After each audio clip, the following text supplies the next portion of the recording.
How to add phone number in Google Meet.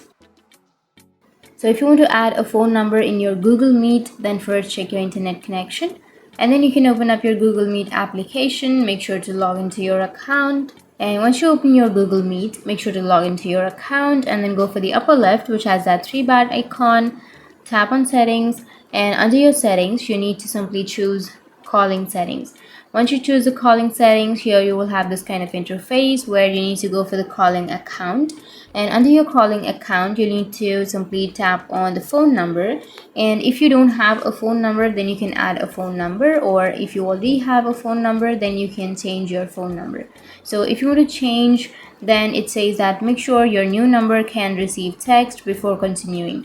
To avoid missing calls or messages, rejoin your groups after registering your new number with Meet Calling.